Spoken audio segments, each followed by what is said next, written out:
र सँगै यहाँ कयौं चाहिँ ट्रेल्सहरू छ, साइकलका ट्रेल्सहरू जो चाहिँ नेचुरल, हामीले त्यसलाई चाहिँ बनाइराख्नु पर्दैन। हाम्रा गोरेटोहरू आफै पनि नेचुरल ट्रेल्स हुन्। र काठमाडौँको घम्साघम्सी यो भिडभाड, यो एक प्रकारको व्यस्तता, यो कृत्रिम जिन्दगीबाट मान्छेलाई केही राहत पाउनको लागि भनेर एउटा प्रकृतिसँग जोडिनको लागि एउटा साइकल एउटा दरिलो माध्यम भएछ र आफ्नो स्वास्थ्यको लागि पनि र वातावरण प्रकृतिको लागि पनि जोडिनको लागि एउटा दरिलो राम्रो सुलभ र सजिलो माध्यम भएको छ साइकल। र साइकलकै कजबाट धेरै जसो हामी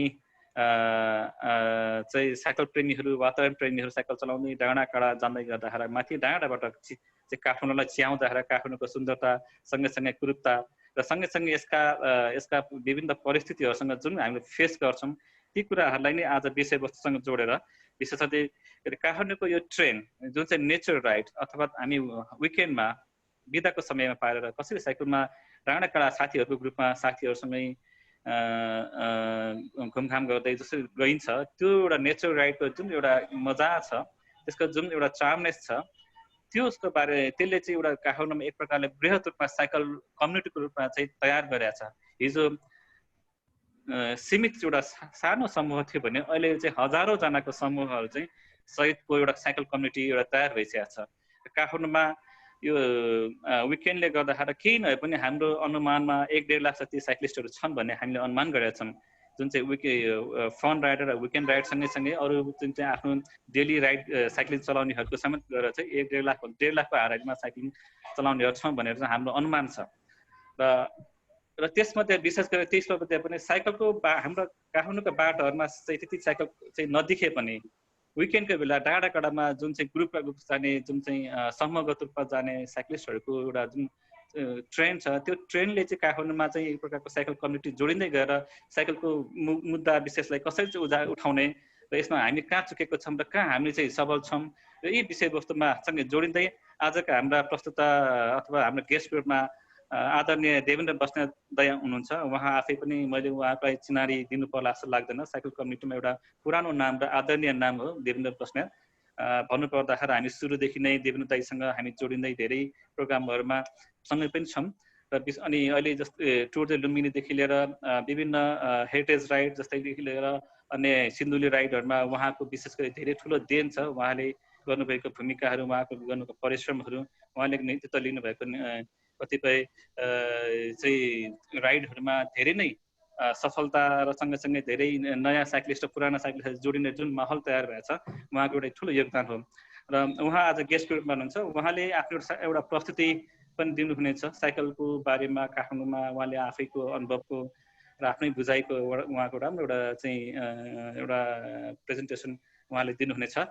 र त्यसपछि उहाँको प्रेजेन्टेसन पछि हामी आफ्नो पनि कुराहरू यो प्रोग्राममा आफैमा पनि एक आपसमा एउटा चाहिँ सल्लाह अथवा सुझाव मात्र होइन, एउटा प्रकार डिस्कसन पनि होस्, एउटा भलाकुसारी पनि होस् र आफ्नो मनसाय आफ्नो विचारहरू आफ्नो भगाइ पनि राखौँ भनेर हामीले पब्लिकलाई पनि, पब्लिक पार्टिसिपेन्ट्सलाई पनि हामीले चाहिँ लगभग उहाँको प्रेजेन्टेसन पछि हामी ओपन गर्छौँ।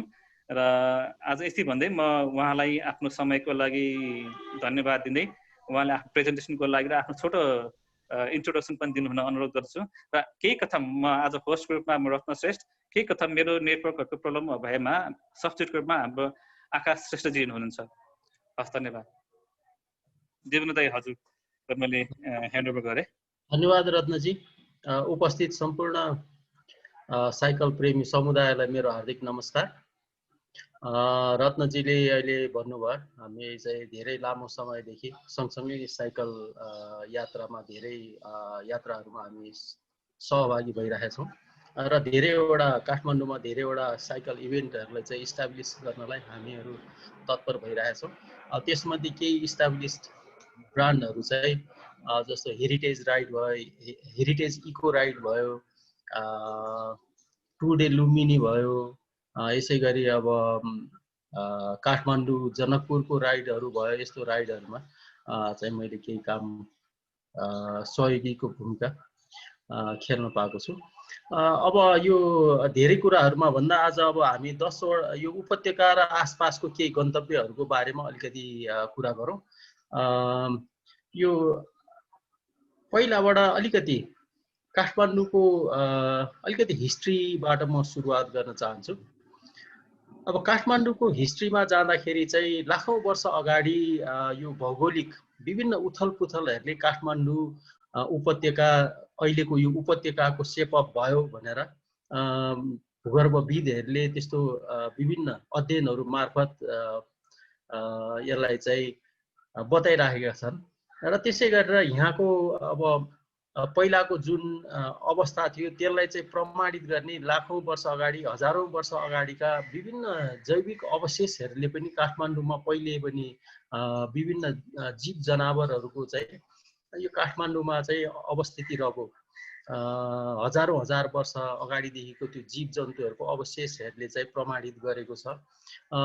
अर्को कुरा चाहिँ के हो भने करिब अब यो काठमाडौँमा चाहिँ 3000 वर्ष अगाडिदेखि चाहिँ मान्छेको चाहिँ यहाँ अब बसोबास हुन थाल्यो। त्यो विभिन्न भौगोलिक यो उथल पुथल जस्तो अब भूकम्प भनौँ न, विशेष गरी भूकम्प यो टिबेटन प्लेटो र इन्डियन प्लेटोको घर्षणबाट चाहिँ यो पहाडहरू उठ्दै आयो। पहाडहरू उठेपछि यहाँको नदी नालालाई थुनिदिएपछि काठमाडौँ चाहिँ एउटा ठुलो पोखरीको रूपमा यो विकास भयो र त्यहाँ चाहिँ त्यो पानी ड्रेन आउट हुनलाई अर्को हजारौँ हजार वर्ष लाग्यो र करिब 30,000 वर्ष अगाडिबाट चाहिँ बिस्तारै काठमाडौँको पानी ड्रेन आउट हुँदै भूकम्पले कता चिरा पार्छ त्यसलाई भत्काउँदै ओर्दै चाहिँ चोबारबाट बिस्तारै पानी ड्रेन आउट भयो र यहाँ चाहिँ बस्तीको विकास सुरु हुनलाई।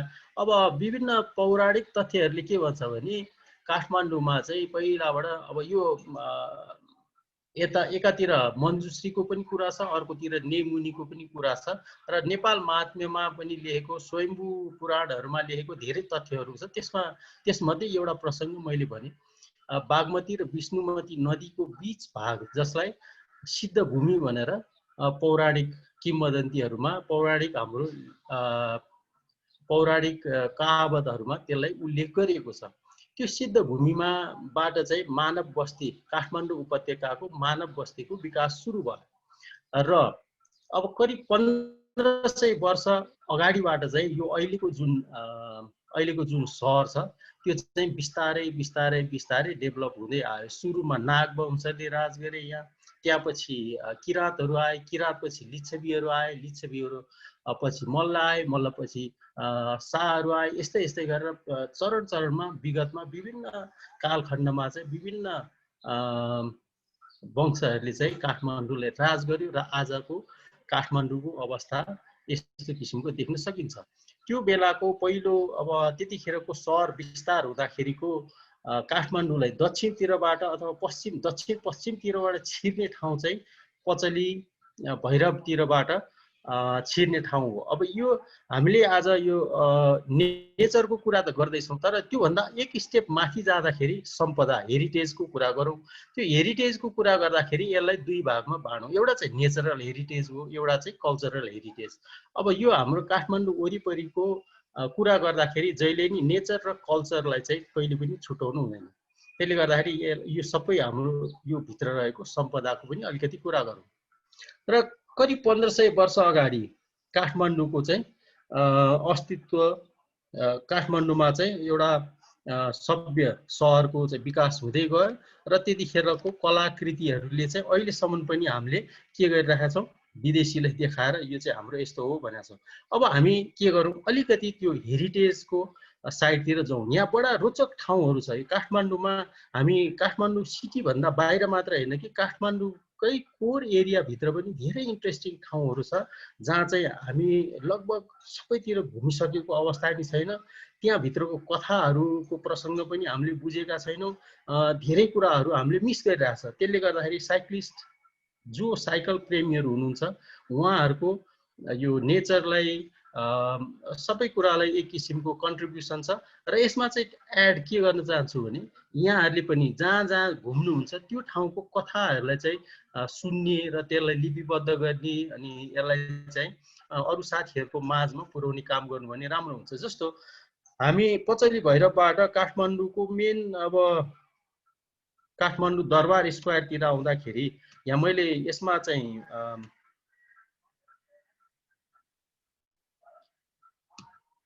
यसमा चाहिँ मैले अब यो सबै धेरै फोटो राखेर व्याख्या गरेको छैन। जस्तो अब हामी छिर्ने बेलामा पचलीबाट टेकु हुँदै ब्रह्मटोलतिर आउने एउटा बाटो छ। त्यो बाटोमा चाहिँ तपाईहरूले देख्नुहुन्छ सिंहमरमरको एउटा सानो गणेशको मन्दिर छ। त्यहाँ चाहिँ मुसुका गणे धो भनेर लेखेको छ। अब मेरो प्रोनाउन्सिएसन चाहिँ त्यति राम्रो नहोला।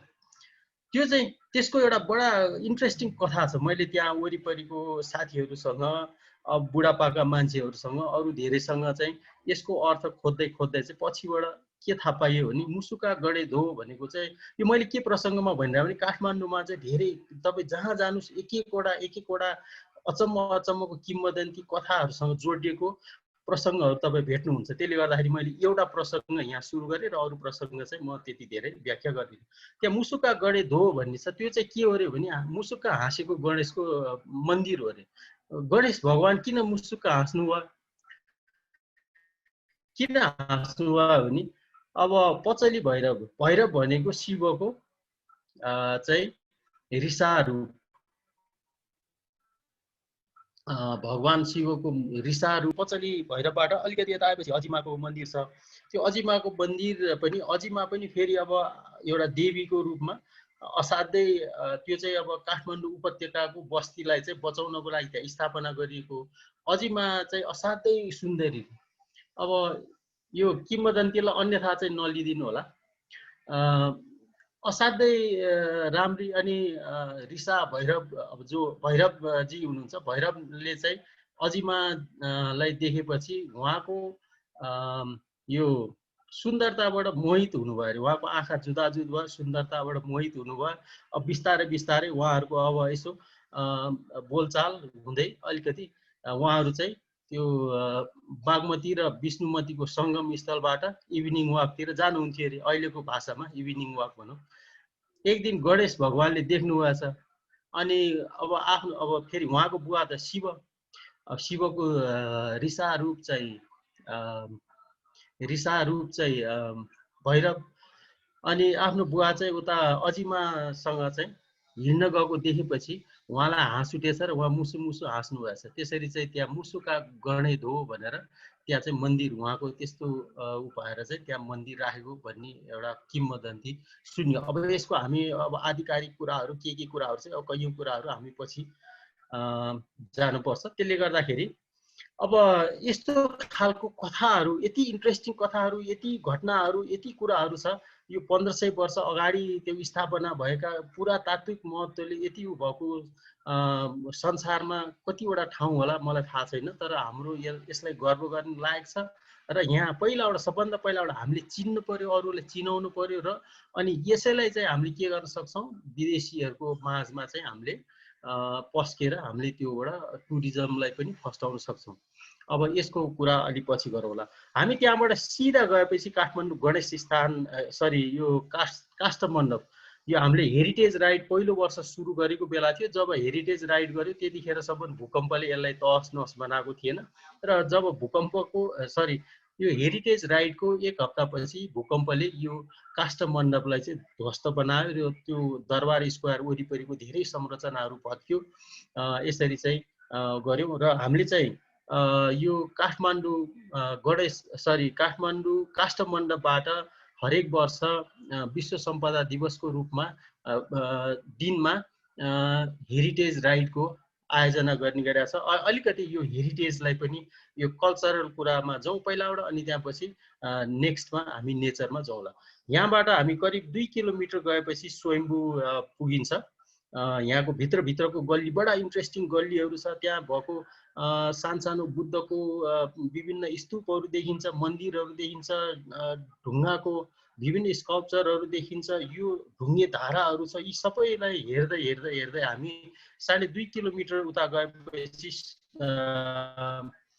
स्वयम्भू पुगिन्छ। र स्वयम्भूमा पुगेपछि हामीले स्वयम्भूलाई परिक्रमा गरेर त्यहाँबाट ठमेल हुँदै हामी कहाँ जान सकिन्छ, गैरीधारा जान सकिन्छ। गैरीधारा भनेको यो काठमाडौँ उपत्यकाको सबभन्दा पुरानो राजधानी, लिच्छवीहरूको सबभन्दा पुरानो राजधानी। त्यसलाई गैरीधारा मात्र होइन कि हाडी गाउँ चाहिँ सबभन्दा पुरानो राजधानी भन्ने अनुमान गरिएको छ। त्यहाँ चाहिँ कैलाशकूट दरबार पनि त्यही थियो र मानगृह पनि त्यही थियो भन्ने त्यसको चाहिँ उल्लेख गरिएको छ। हामी त्यहाँ जान सक्छौँ। त्यहाँबाट अनि ज्ञानेश्वर हुँदै गौशालाबाट हामी कहाँ जान सक्छौँ? पशुपतिनाथ जान सक्छौँ। पशुपतिनाथबाट करिब 1 किलोमिटरको दूरीमा यो बागमतीको किनारबाट अलिकति क्रस गरेर कुमारीगाल हुँदै आएपछि हामी बौद्ध आइपुग्छौँ। बौद्ध स्तूपमा आइसकेपछि त्यहाँ एक परिक्रमा गरेर हामी फेरि 1.5 घण्टाको साइकल चढाइमा हामी चाँगु नारायण जान्छौँ। यो पनि 5औं शताब्दीमा राजा मानदेवले बनाएको चाँगु नारायणको मन्दिर हो यो, र विभिन्न कालखण्डमा चाहिँ यसको जीर्णोद्धार गर्ने कामहरू भइरहेछ। नेपालको यति ठुलो ऐतिहासिक कुरा छ, यहाँ पहिलाको धेरै कुराहरूलाई चाहिँ हामीले हेरेर हामीले अरूलाई पनि लैजान सक्छौँ। र यहाँबाट हामी करिब 7 किलोमिटर तल ओर्लेपछि हामी भक्तपुर जान सक्छौँ। यो भक्तपुरको धेरै कलाकृति सौन्दर्यतामा हामी परिचित हुनु जरुरी छ, र त्यसै गरी अरूलाई पनि यसको परिचित गराउनलाई जरुरी छ। हामी त्यहाँबाट 7 किलोमिटर जतिमा चाँगु नारायणबाट एकदम ओह्रालो छ, बी केयरफुल। बिस्तारै हामी चाहिँ के गर्न सक्छौँ, ओह्रालो ओर्लिएर अलिकति सम्म आएपछि यो ल अहिलेलाई नाम ठ्याक्क बिर्सेँ, त्यो उसको उकालो उक्लिएर हामी चाहिँ भक्तपुर दरबार स्क्वायर च्यामासिङपट्टि गएर च्यामासिङपट्टिको एउटा ढोका छ, त्यहाँबाट हामी पश्चिमतिर लागेपछि यो दरबार स्क्वायर क्षेत्रमा आउन सकिन्छ। त्यहाँबाट दरबार स्क्वायर क्षेत्रबाट हामी एक्जिट भएर हामी चाहिँ कहाँ आउन सकिन्छ, यो सानो ठिमी हुँदै सल्लाघारी निस्किने। यो सल्लाघारी निस्किएर हामी चित्रपुर, त्यो चित्रपुर पनि भक्तपुरको यो दधिकोट भन्दा अलिकति तलपट्टि छ, चित्रपुर आउने। चित्रपुरबाट हामी यो के भन्छ बालकुमारी, चित्रपुरबाट बालकोट हुँदै बालकुमारी आउने एकदम रमाइलो बाटो छ। त्यहाँ एउटा पुरानो गणेशको मन्दिर पनि छ। त्यो पुरानो बस्ती हुँदै त्यहाँको संस्कृतिहरू, त्यहाँको अब नेचरल कुराहरू जस्तो खेतीबारी, त्यहाँ अब विभिन्न मौसममा गरिने खेतीपातीदेखि लिएर विभिन्न कुराहरूलाई चाहिँ हेर्दै हेर्दै हरेक सिजनमा चाहिँ त्यहाँको रङ परिवर्तन भइरहेको हुन्छ। जस्तो अब बर्खामा हरियो हुन्छ भने अहिले यो सिजनमा चाहिँ पहेँलपुर धान फुल्दैछ, र केही समयपछि त्यहाँ त्यो एरियामा चाहिँ फुलको खेतीहरू गरिरहेको हुन्छ, विभिन्न मखमली फुलहरू, त्यसको त्यो सयपत्री फुलहरू, त्यसको सौन्दर्यताको पनि इन्जोयमेन्ट लिँदै हामी बालकुमारी आउन सकिन्छ। बालकुमारीबाट हामी फेरि पाटन दरबार स्क्वायर आउन सकिन्छ, जहाँ चाहिँ कृष्ण मन्दिरको प्राङ्गणमा आएर हामी चाहिँ एकछिन सुस्ताउन सकिन्छ। र त्यहाँबाट फेरि हामी कहाँ जान सक्छौँ, त्यो पाटनबाट हामी सिधा तल कुपन्डोल हुँदै कालमोचन घाटबाट फेरि टेकु भएर बसन्तपुर जाने, अथवा टेकुबाट हामी स्टार्ट गर्छौँ भनेदेखि 3 एन्ड पनि गर्न सक्छौँ। र एउटा कुरा चाहिँ के हो भने यो हामी यो काठमाडौँ उपत्यकामा भएका 7वटा युनेस्को वर्ल्ड हेरिटेज साइटलाई चाहिँ एक फन्का मार्न सक्छौँ, जसको चाहिँ करिब 50-55 किलोमिटरको दूरी तय हुन्छ। यसरी चाहिँ हामीले वान डे राइड चाहिँ एउटा यो डेस्टिनेसन बनाएर हामी चाहिँ यो डेस्टिनेसनमा हामी वान डे राइड गर्न सक्छौँ। र यसले चाहिँ हामीलाई धेरै कुराहरू, हाम्रो काठमाडौँको कल्चर, नेपालभित्रको जुन संस्कृतिको लागि मान्छेहरू आउँछन् उनीहरूको लागि चाहिँ धेरै कुराहरू हामीले एजुकेट गर्न सक्छौँ पछिको लागि। र अब अर्को यो चाहिँ एउटा रुट म्याप हो। अब हामी कहाँबाट सुरुवात गर्न सक्छौँ, यो फेरि बसन्तपुर नै जानुपर्छ, टेकु नै जानुपर्छ भन्ने छैन। यसलाई आफ्नो भर पाए पनि जुन ठाउँबाट पनि एउटा नजिकको हेरिटेज साइटमा जाने, र त्यहाँबाट चाहिँ अब क्लकवाइज हुनसक्छ, एन्टी क्लकवाइज हुन्छ, यो सबै 7वटा हेरिटेजहरूभित्र हामी चाहिँ राइड गर्न सक्छौँ। यसले चाहिँ हामी आफूले मात्र होइन, हाम्रो आफ्नो भावी सन्ततिहरूको लागि पनि यो धेरै कुराहरू सिकाउनु पर्ने हुन्छ।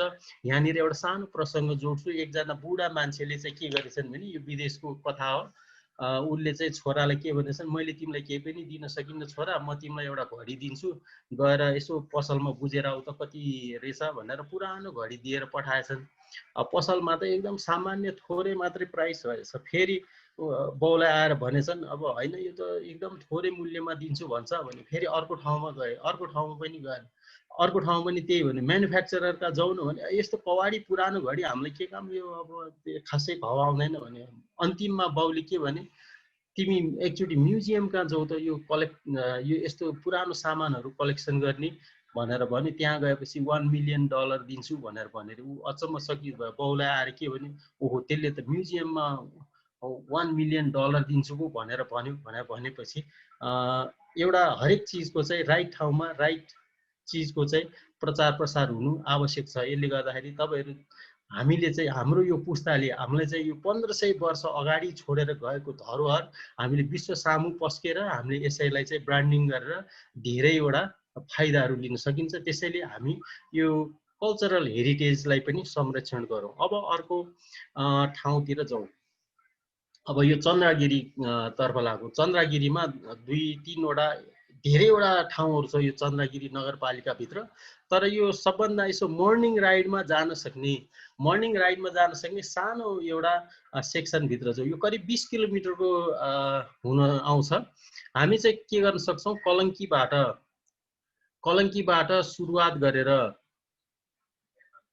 नैकाप हुँदै नैकापबाट अथवा चाहिँ यता यो माता तीर्थपट्टिबाट हामी छिरेर माता तीर्थपट्टि जाने, नैकापबाट अलिकति माथि गएर राइट जाने, राइट गरेर यो हामी माता तीर्थ जान सक्छौँ। माता तीर्थबाट यो विभिन्न पुरानो बस्तीहरू हुँदै हुँदै हुँदै हामी थानकोट पुग्न सक्छौँ। थानकोटबाट अलिकति माथि त्यो भित्रको बाटो छ, त्यो थानकोट भनेर अहिलेको हाइवे होइन, हाइवे भन्दा बाहिरपट्टिको बाटोबाट हामी मसिने भन्ने ठाउँ जान सक्छौँ। मसिनेबाट बाढभन्ज्याङ आउन सक्छौँ र बाढभन्ज्याङबाट फेरि अब त्यो मुख्य बाटो भएर अथवा चाहिँ हामी माथि कता यो दहचोक भएर तल ओर्लिँदाखेरि पनि हुन्छ। तर समय मर्निङ राइडमा समय अभाव हुनसक्छ। त्यसले गर्दाखेरि हामी चाहिँ त्यो मूल बाटो भएर फेरि कहाँ आउन सक्छौँ, हामी पुरानै कलङ्की अथवा यो कलङ्कीमा आएर करिब 20-22 किलोमिटरको स्ट्रेचमा हामीले चाहिँ एउटा राइड पुरा गर्न सक्छौँ 1.5-2 घन्टामा चाहिँ। अब यो चाहिँ फेरि तपाईँको अभ्यास अनुसारको फरक पर्छ, मान्छेको राइडिङ स्किल अनुसार फरक पर्न सक्छ, साइकल अनुसार फरक पर्न सक्छ, तपाईँको क्षमता अनुसार फरक पर्न सक्छ। करिब 2 घन्टामा भनौँ हामीले चाहिँ एक राउन्ड लगाउन सक्छौँ। यो एक राउन्ड लगाएर हामी चाहिँ नुहाई धुवाई गरेर अफिसतिर पनि जानलाई सक्छौँ। यसले गर्दाखेरि यो चन्द्रगिरीको यो एउटा सेक्सन यो पनि हुनसक्छ। त्यस्तै हेरेर दहचोकी चाहिँ हामी करिब ठमेलबाट सुरुवात अथवा क्षेत्रपाटीबाट सुरुवात बिन्दु त्यसलाई लियौँ भने करिब 10-11 किलोमिटरको स्ट्रेचमा चाहिँ दहचोकमा पुग्न सक्छौँ। दहचोक पनि एउटा हाम्रो नेपालको काठमाडौँ भित्रिने अथवा चाहिँ तिब्बतबाट काठमाडौँ आएर वाराणसीतिर जाने पुरानो बाटो हो। यो एकदम हिस्टोरिक छ। हेर्नुहोस्, यसलाई पनि हामीले यो ठाउँमा पनि हामी जान सक्छौँ र करिब 11-12 किलोमिटरको स्ट्रेचमा। अब यो चाहिँ फेरि कुन रुट लिनुहुन्छ भनेर यो चाहिँ फरक पर्छ। त्यहाँबाट हामी दहचोक जान सक्छौँ 12 किलोमिटरदेखि 14 किलोमिटर भनौँ।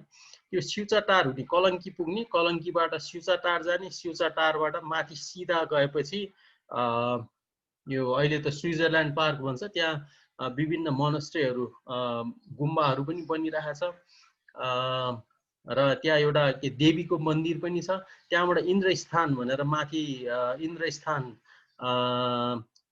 भगवान इन्द्रको त्यहाँ एउटा मन्दिर छ, त्यहाँ पोखरी छ, त्यही पोखरीबाट यो बल्खु खोलामा पानी आउने, सिपेज भएर आउने भन्ने पुरानो कहावतहरू पनि छ। त्यहाँ इन्द्रस्थानबाट अलिकति माथि गएपछि त्यो ऐतिहासिक ठाउँ पनि हो। 300 वर्ष अगाडिको इतिहासलाई केलाउने हो भने राजा पृथ्वीनारायण शाहले त्यो ठाउँलाई चाहिँ एउटा स्ट्राटेजिक पोइन्टको रूपमा त्यहाँ बसेर त्यहाँबाट चाहिँ काठमाडौँ उपत्यकालाई चाहिँ सर्भिलेन्स गर्ने, यहाँ चाहिँ आक्रमण गर्ने गरेर एकीकरणको लागि त्यहाँ चाहिँ फौजहरू राखेर एकीकरणको काम चाहिँ त्यहीँ बसेर धेरै कामहरू सम्पन्न भएको छ। जस्तै सिन्धुलीको एट्याकमा होस् अथवा चाहिँ मकवानपुरको लडाइँमा होस्, जहाँ जाँदाखेरि पनि पहिलाबाट सिन्धुली मकवानपुरलाई जितिसकेपछि अनि मात्रै काठमाडौँलाई जितेको हो। त्यसले गर्दाखेरि त्यो हिस्टोरिक हिसाबले त्यो पनि महत्त्वपूर्ण ठाउँ हो। हामीले हिस्ट्री पनि हेर्न सक्छौँ, कल्चर पनि हेर्न सक्छौँ र त्यहाँबाट ब्युटिफुल भ्यू काठमाडौँ उपत्यकाको चारैतिर 360 डिग्रीमा चाहिँ हामीले एकदम ब्युटिफुल भ्यू पनि देख्न सक्छौँ त्यहाँको। त्यहाँबाट चाहिँ हामी के गर्न सक्छौँ, फेरि ओर्लिएर यता भीमढुङ्गापट्टि हुनसक्छ अथवा नागढुङ्गापट्टि हुनसक्छ, त्यहाँबाट फेरि पुनः आफ्नो आफ्नो घर फर्कन सक्छौँ। यसरी चाहिँ हामीले करिब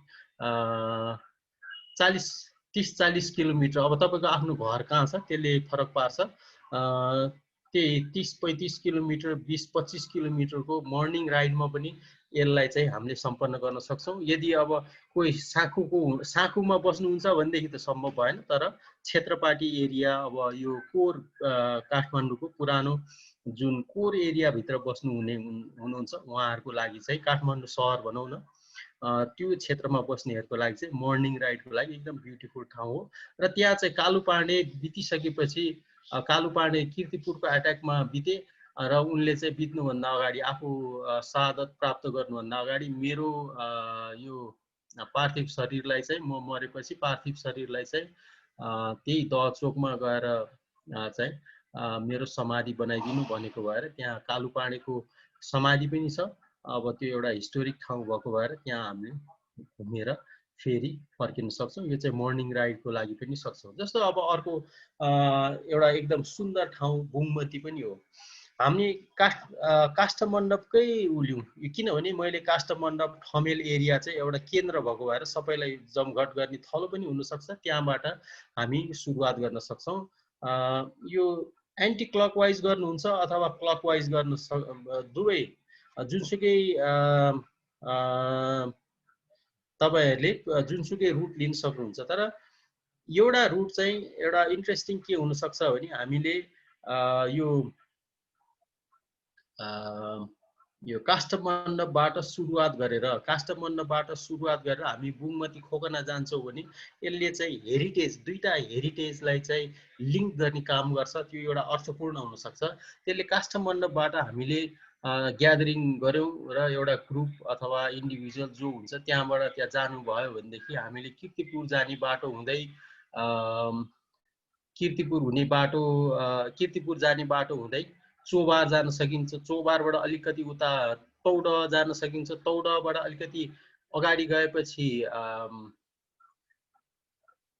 यो एउटा नर्सरी भएको छ, त्यो त्यहाँ पुग्न सकिन्छ।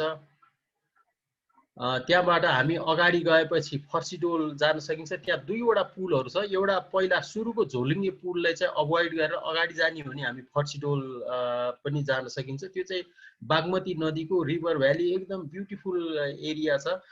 त्यहाँ अर्को कुरा पनि हेर्न सक्नुहुन्छ, नेपालको पहिलो जलविद्युत गृह पनि हेर्न सक्नुहुन्छ। हामी त्योबाट अझ अगाडि गएपछि एउटा पुल आउँछ, त्यो पुल क्रस गरेर लेफ्टतर्फ लागेपछि फर्सीडोल आउँछ। फर्सीडोलबाट उकालो लागेर हामी बुङमती पुग्न सकिन्छ। त्यहाँ बुङमतीमा चाहिँ रातो मच्छिन्द्रनाथको मन्दिर छ। त्यो एरिया हेर्नलाई छुटाउनु हुँदैन। त्यहाँ चाहिँ त्यो एकदम पुरानो बस्ती, बडा ऐतिहासिक बस्ती छ। सांस्कृतिक हिसाबले पनि त्यतिकै धनी छ र त्यहाँको नेचर पनि असाध्यै ब्युटिफुल छ। वरिपरिको सिनरी पनि असाध्यै ब्युटिफुल छ। अहिलेको बेलामा त धान झुलिराखेको हेर्दाखेरि त मन चित्त नै हर्ने खालको त्यस्तो राम्रो ब्युटिफुल भ्यू त्यहाँबाट देख्न सकिन्छ। र पश्चिमपट्टिको यो घ्याम्पे डाँडाहरू, यो के अरे हात्तीवनपट्टिको भ्यू पनि त्यतिकै राम्रो देखिन्छ। बागमतीको भ्याली त्यतिकै राम्रो देखिन्छ, सानो भ्याली। त्यसरी चाहिँ हामी त्यो एरियामा घुम्न सक्छौँ। बुङमतीबाट अलिकति अगाडि बढेपछि त्यहाँ गणेशको मन्दिर छ, त्यहाँ पनि जानलाई हामी छुटाउनु हुँदैन। र त्यहाँबाट हामी खोकना जान सक्छौँ। खोकना काठमाडौँ उपत्यकाको लागि एउटा असाध्यै महत्त्वपूर्ण ठाउँ हो र त्यो खोकना तेल उत्पादनको दृष्टिले पनि महत्त्वपूर्ण छ। अहिले चाहिँ अब यो भूकम्पले गर्दा पुनर्निर्माणको कामहरू भइरहेछ। त्यहाँ अब पुरानो बस्तीहरू अलिकति विस्तारित भएर विस्थापित भएर अब खेतमा घरहरू बन्ने ट्रेन्डहरू बढिरहेको छ। यसले चाहिँ अलिकति त्यहाँको सौन्दर्यलाई अलिकति स्खलन ल्याएको छ। र अर्को फेरि सबभन्दा ठुलो चुनौती के छ भने हाई टेन्सन लाइन, अहिले नयाँ त्यो द्रुत मार्गहरू, फास्ट ट्र्याकहरूको त्यो ड्राई पोर्टको सब भयहरूको कार्यक्रम चाहिँ त्यहीबाट बस्तीकै आसपासबाट भएर त्यो त्यहाँको चाहिँ अलिकति डिस्टर्ब भइरहेछ।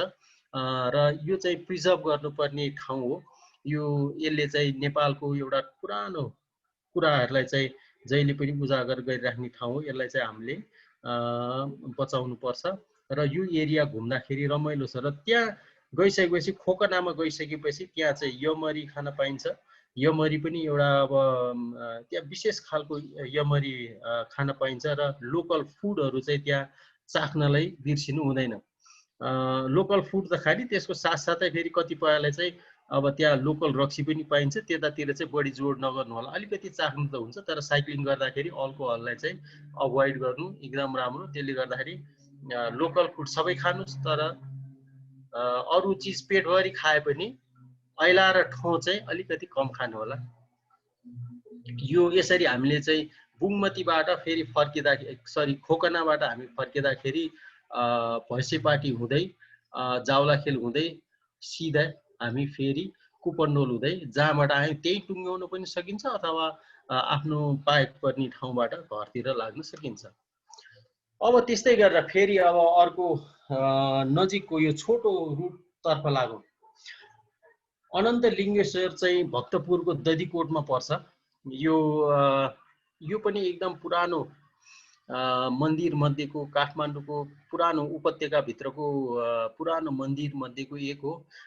यहाँबाट हामी चाहिँ यहाँ जानको लागि पाटनको दरबार स्क्वायर कृष्ण मन्दिरबाट सुरुवात गर्ने हो भने हामी यहाँबाट सिधा बालकुमारी झर्न सक्छौँ। बालकुमारीबाट अहिले हामी सिधा बालकोट जाने एउटा बाटो बनेको छ। त्यो पहिला त गोरेटो बाटोहरू थियो त्यहाँ, अहिले चाहिँ बाटो धेरै वर्ष भयो यो फराकिलो भएर हामी सिधा बालकोट जान सक्छौँ। बालकोटबाट अघि न यो हामीले हेरिटेज राइडको बेलाको कुरा गरेको थियो, त्यो चित्रपुर भन्ने गाउँ जान सकिन्छ। त्यो पुरानो नेवारी गाउँ हो। त्यहाँ चाहिँ विशेष गरी राजथलाहरू बस्छन्। त्यहाँ चिउराहरू कुट्ने ओर्ने, त्यो चिउरा चाख्न सकिन्छ। त्यहाँ तातो एकदम ताजा चिउरा बनिरहेको हुन्छ त्यहाँ हर हमेसा। त्यहाँबाट अझ अगाडि गएपछि करिब 10-12 किलोमिटरको, अब अलिकति त्यो बाटो छोट्याउन पनि सक्ने कतिपय ठाउँहरू छ, तर अलिकति घुमाउरो बाटो जानुभयो भने 10-12 किलोमिटरको दूरीमा चाहिँ यो अनन्त लिङ्गेश्वर पुगिन्छ। सिधा हामी अनन्त लिङ्गेश्वर पुग्न सक्छौँ। यो खोलाको अलिकति माथिपट्टि त्यहाँ एउटा पुल आउँछ। पुल आएपछि दधिकोटको त्यो अहिले पुल आएपछि अलिकति माथिपट्टि डाँडामा एकदम सुन्दर ठाउँमा चाहिँ अनन्त लिङ्गेश्वरको छ। त्यहाँ विभिन्न पौराणिक कथाहरू लेखिएको सूचना पाटी पनि छ। त्यहाँ हेरेर यसको ऐतिहासिकता हामीले बुझ्न सक्छौँ। र यहाँबाट उत्तर र पश्चिमतिर हेर्दाखेरि भ्यालीको ब्युटिफुल सिनरी पनि देख्न सक्छौँ। त्यसरी हामीले चाहिँ यो एरियाको आनन्द लिन सक्छौँ। र यो पनि मर्निङ राइडमा हामीले पुरा गर्न सक्छौँ। एक बिहानमै हामीले यो राइड पुरा गरेर फेरि हाम्रो आफ्नो काम धाममा जान सकिन्छ। तर शनिबारको दिन अलिकति हामीसँग समय छ, फुर्सद छ भनेदेखि हामी त्यहाँबाट गुन्डु हुँदै माथि घ्याम्पे डाँडा उक्लिन सकिन्छ, लाकुरी भन्ज्याङ पनि जान सकिन्छ, अथवा त्यहाँबाट लुबु हुँदै यता यो गोदावरीपट्टि पनि जान सकिन्छ। त्यो धेरै रुटहरू हामीले चाहिँ एक्सप्लोर गर्न सकिन्छ।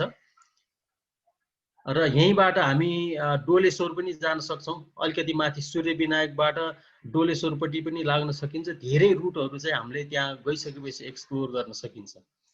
अब त्यस्तै गरेर डोलेश्वर र आशापुरी त्यही, अब हामी वान डे राइडमा छौँ र हाम्रो क्यापासिटी चाहिँ राम्रो छ भनेदेखि हामी त्यहीबाट अनन्त लिङ्गेश्वरबाट डोलेश्वरबाट आशापुरी पनि जान सक्छौँ। हामी करिब 1700 मिटर अल्टिच्युडमा चाहिँ 1-2 पटक उक्लिनु पर्ने हुन्छ।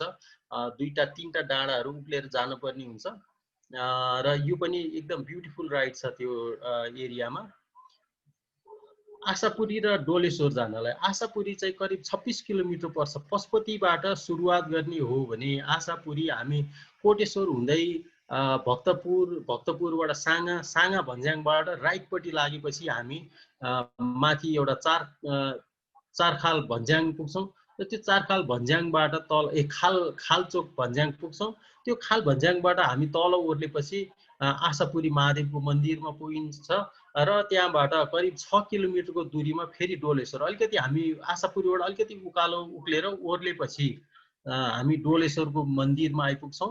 यहाँ हामी चाहिँ यो गत हप्ता दीपक श्रेष्ठ उहाँ चाहिँ एउटा पायोनियर साइक्लिस्ट हुनुहुन्छ, उहाँ र म सँगसँगै गएको थियौँ र हामी चाहिँ दुईजना प्रायः जसो धेरै जसो ठाउँमा चाहिँ हामी दुईजनाले साइक्लिङ गर्ने गरेका छौँ। यसरी चाहिँ हामीले यो एउटा ब्युटिफुल भ्यू काठमाडौँ उपत्यकाको र तलको सबैतिरको वरिपरिको ब्युटिफुल भ्यू देखिन्छ। त्यहाँबाट हामी रानीकोट पनि जान सक्छौँ, समय भयो भने तल माने दोभान जान सक्छौँ, माने दोभानबाट अनि फेरि उक्लेर गोदावरीतिर पनि आउन सकिन्छ अथवा अरू डेस्टिनेसनहरूलाई चाहिँ हामीले जान सकिन्छ। अब त्यस्तै गरी कागेश्वरीको पनि धेरै पुरानो ऐतिहासिकता छ। त्यहाँ चाहिँ ब्युटिफुल नेचर छ, त्यहाँको अब सानो झरनाहरू होइन, त्यहाँको ट्रेलहरू एकदम रमाइलो छ, ब्युटिफुल ट्रेल छ, ब्युटिफुल छ। त्यहाँबाट काठमाडौँको भ्याली असाध्यै राम्रो देखिन्छ। त्यसले गर्दा यो चाहिँ अब करिब 12-14 किलोमिटर जति गोकर्णेश्वर मन्दिरबाट करिब 14 किलोमिटर जति राइड गरेपछि 12-14 किलोमिटर राइड गरेपछि कागेश्वरी पुगिन्छ र कागेश्वरीबाट हामी सुन्दरीजल भएर फेरि हामी उसमै गोकर्णेश्वर नै आउन सकिन्छ। त्यो गर्दाखेरि करिब 20-22 किलोमिटरको स्ट्रेच हुन्छ। यो पनि त्यो एरियामा बस्ने सम्पूर्ण अब साइकल प्रेमीहरूको लागि एकदम इन्ट्रेस्टिङ रुटहरू छ। त्यस्तै गरेर जरसिङ पौवा पनि यो बौद्धलाई चाहिँ आधार मानेर जाने हो भनेदेखि जरसिङ पौवा पुग्नलाई करिब 14 किलोमिटरदेखि 17 किलोमिटरको दूरीमा हामी जान सक्छौँ र 14 देखि 17 किलोमिटरमा हामी जरसिङ पौवा पुगेर त्यो घुमेर फेरि आउँदाखेरि 1 डे अथवा हाफ डे राइडको लागि यो पनि महत्त्वपूर्ण ठाउँ हो। यहाँबाट हिमालको एकदम सुन्दर दृश्य देखिन्छ र अथवा ओभरनाइट बस्ने हो भने पनि त्यहाँ ओभरनाइट बस्न सकिन्छ। त्यस्तै गरेर हामी त्यहाँबाट मेलाम्ची पनि जान सकिन्छ, मेलाम्ची घुमेर 1 नाइट 2 डेजको प्रोग्राम गरेर आउन सकिन्छ। र अर्को कुरा त्यहाँबाट हामी नगरकोट हुँदै यता यो नालापट्टि पनि निस्किन सकिन्छ। धेरै रुटहरू चाहिँ हामी बिस्तारै सुरुवातमा छोटो दूरीमा गएर हामीले पछि चाहिँ लामो दूरीमा हामी अभ्यास गर्दै विभिन्न रुटहरूमा चाहिँ हामी जान सक्छौँ। अब त्यस्तै गरेर यता तारकेश्वर 5 मानेपट्टिको कुरा या टोखा बरुडेश्वर, यसलाई चाहिँ बौडेश्वर पनि भन्छन्। यो चाहिँ टोखाबाट अलिकति माथि 4 किलोमिटर जति माथि गएपछि यो बरुडेश्वरको झरनामा पुगिन्छ। यहाँ चाहिँ बडा रमाइलो झरना भएको भएर हामीले यो झरनामा अहिले यो विशेष गरी बर्खामा चाहिँ एकदम ब्युटिफुल झरना हुने भएको भएर हामीले त्यहाँ जान सकिन्छ। त्यहाँ एउटा गुफा छ र यहाँको पनि बडा इन्ट्रेस्टिङ कहानीहरू कथाहरू सुन्न सकिन्छ त्यहाँको पुजारी मार्फत। यसको पनि जाने रुटहरू धेरै छ। हामी चाहिँ धर्मस्थलीबाट अथवा चाहिँ 3 पिप्लेबाट हुन्छ, बालाजी बाइपासबाट मनमैजु हुँदै गए पनि हुन्छ, फुटुङ हुँदै गएर हामी यो झरनामा पुग्न सक्छौँ अथवा बुढानीलकण्ठपट्टिबाट पनि टोखा हुँदै जान सकिन्छ। यसरी यो विभिन्न रुट लिएर चाहिँ हामी यो टोखा बरुडेश्वरमा गएर यो एकदम ब्युटिफुल झरनाको आनन्द लिन सक्छौँ। तर हिउँदमा चाहिँ यो झरना सुक्छ। तर यो चाहिँ नजिकैको गन्तव्य हो। करिब 20 किलोमिटर बालाजीबाट 20 किलोमिटर आउँदा र जाँदा 20 किलोमिटरमा हामीले यो राइडलाई चाहिँ पुरा गर्न सक्छौँ। त्यस्तै 5 माने पनि यो बालाजीबाट मुर्खु हुँदै 3 पिप्ले जान सकिन्छ। 3 पिप्लेबाट माथि अलिकति माथि त्यो 2-3टा रुटहरू छ। हामी चाहिँ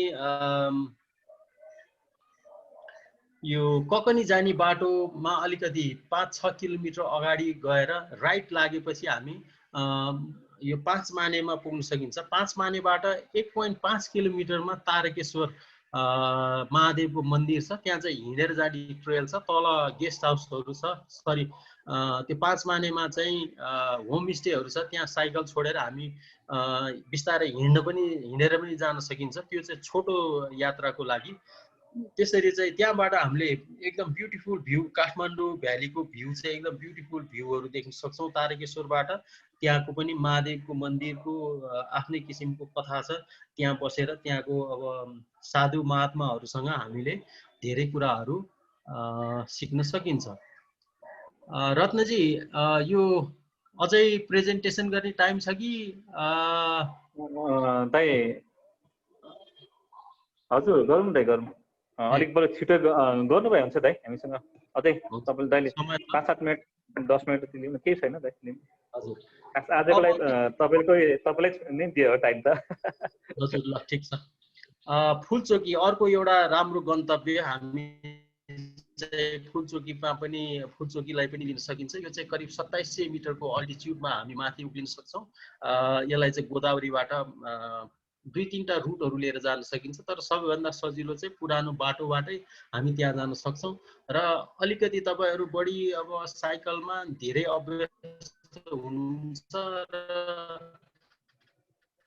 म लामो दूरीमै मेरो चाहिँ फुलचोकी पुगेपछि यता यो चापाखर्क पनि उक्लिन सक्नुहुन्छ, नभएदेखि त्यो सिँढीको बाटो छ, 3 किलोमिटर जति सिँढीको बाटो ओर्लिएर गुर्जुम भन्ज्याङ भन्ने आउँछ। त्यो गुर्जुम भन्ज्याङबाट कुसादेवीतर्फ ओर्लिएर हामी फेरि 5 माने भएर त्यो माने दोभान भएर रानीकोटपट्टिको त्यो भन्ज्याङ उक्लिएर फेरि सूर्यविनायक आएर पनि आउन सक्छौँ, अथवा चाहिँ त्यहाँबाट हामी लाखुरी भन्ज्याङ ओर्लेर फुलचोकीबाट लाखुरी भन्ज्याङपट्टि आएर लाखुरी भन्ज्याङबाट यता पाटनतर्फ लामा ढुङ्गिन बस पार्क भन्छ, लामाटार हुँदै फेरि हामी काठमाडौँ पनि ओर्लिन सक्छौँ। यो पनि एउटा बडा ब्युटिफुल ठाउँ हो। र सबभन्दा बढी दिपकजी र म गएको चाहिँ ललितपुरपट्टि जाने यो भट्टेडाँडाको एउटा सेक्सन चाहिँ ललितपुरपट्टि पर्छ, अर्को चाहिँ खोलापारीपट्टि चाहिँ काठमाडौँ र मकवानपुरको सिमाना पर्छ। यसमा चाहिँ हामी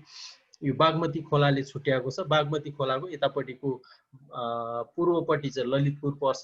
यो भट्टेडाँडामा धेरै रुटहरू छ। देवी चौर भयो, जौबारीहरू भयो, धुसेल भयो, इकुडोल भयो। अब त्यहाँबाट अझ टाढा जाने हो भनेदेखि मणिखेल भयो, गोटीखेल भयो। त्यहाँबाट आउँदाखेरि हामी धुमखर्क हुँदै आउन सकिन्छ। हामीले चाहिँ यो एरियामा करिब 80 किलोमिटर हुन आउँछ। यो 3 पानी भन्ज्याङबाट माथि गएर यो करिब 80 किलोमिटरको आउँदा जाँदाखेरि 80 किलोमिटरको रुटमा चाहिँ हामी यो एरियामा जान सक्छौँ। र यो पनि एकदम बडा ब्युटिफुल हो। हामी चाहिँ एक ताका करिब हप्तामा एकचोटि चाहिँ जाने गरेका थियौँ। र यो नाला पनि एउटा ब्युटिफुल ठाउँ हो। हाम्रो यो हिस्टोरिक ठाउँ भएको भएर हामी पाटनबाट त्यहाँ जाँदाखेरि 22-24 किलोमिटरको स्ट्रेचमा छ। यो पनि एउटा राम्रो हो। मैले अलिक छोटो गरेँ। र त्यो एरियामा जान सकिने, नाला गएपछि हामी धुलीखेल, पनौती, बल्थली यो एरियालाई पनि 1 नाइट 2 डेजको प्याकेज बनाएर हामी त्यो एरियामा घुम्न सक्छौँ।